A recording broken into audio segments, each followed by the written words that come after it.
Provinsi Bengkulu dihuni oleh berbagai suku di tanah air. Salah satunya adalah suku Bugis. Namun, tidak banyak yang tahu bagaimana asal mula masuknya suku Bugis ke Bengkulu.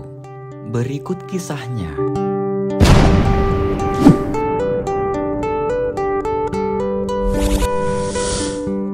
Sekitar tahun 1628, terjadi peperangan di Kesultanan Negeri Tujuh Wajo, Sulawesi Selatan.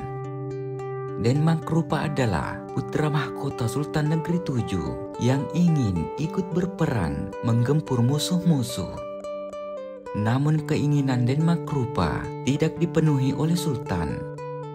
Hati Denmark Rupa menjadi gundah gulana dan memutuskan bahwa ia akan berlayar dan merantau menuju arah yang tak tentu dengan kapal pinisi sambil membawa tamu keturunan dari negeri Wajo membelah samudera. Dikutip dari tulisan Vesosi Karnevi dari Kupasan.net, ketika kapal pinisi tersebut berada di sekitar perairan Indrapura, Sumatera Barat, terjadi badai dan angin ribut yang besar sehingga membuat pinisi Denmark Rupa oleng dan terhempas ke arah tepi dan pecah. Dengan bersusah payah sambil membawa tembo di tangan kanan diangkat ke atas permukaan air sambil berenang dengan sebelah tangan menuju tepi pantai. Kemudian Denmark Rupa menghadap Sultan Indrapura menceritakan perjalanannya dan malapetaka yang telah menimpa dirinya, sekaligus menjelaskan asal-usul dirinya dengan memperlihatkan dan menjelaskan tembo yang dibawa. Kemudian Denmark Rupa diperkenankan tinggal di Istana Indrapura. Hari berganti minggu, pekan berganti bulan.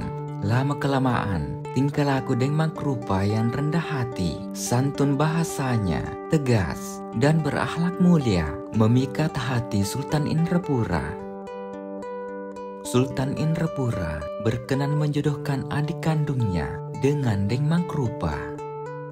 Dari pernikahan Denmark Rupa dengan adik Sultan Indrapura tahun 1630, lahirlah seorang putra yang diberi nama Sutan Balinam, bergelar Sultan Sailan, dengan nama Bugisnya Daeng Mabella.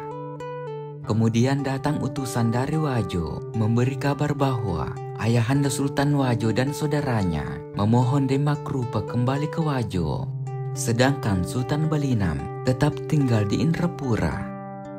Setelah dewasa, Sultan Balinam tumbuh menjadi pemuda tampan dan kesatria, gagah dan pemberani. Perusuh-perusuh habis ditumpaskan sehingga daerah-daerah tersebut menjadi damai. Kegagahan dan keberanian Sultan Balinam terkenal hingga ke seluruh pelosok negeri. Kemampuan dan kecekapan Sultan Balinam menarik perhatian Raja Sungai Limau.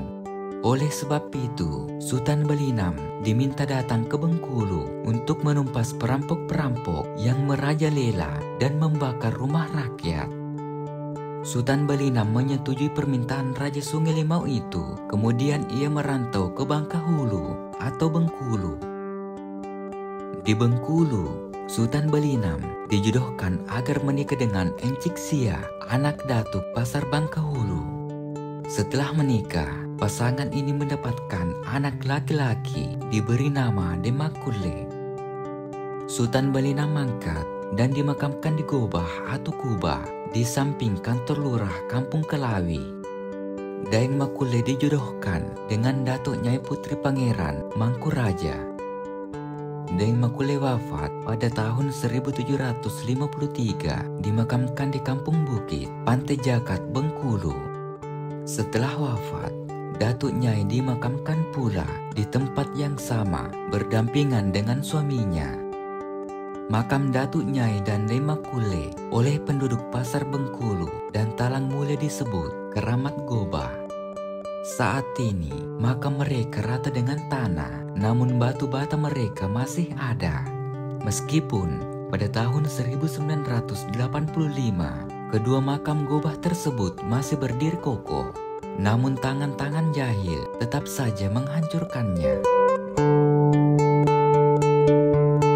Mungkin cukup untuk konten kali ini, membahas tentang kisah masuknya suku Bugis ke Bengkulu dan Deng Mabila yang gagah berani. Semoga bermanfaat. Jika ada kesalahan mohon dimaafkan. Tetap ikuti konten-konten kami selanjutnya. Mari berwisata sejarah dan budaya.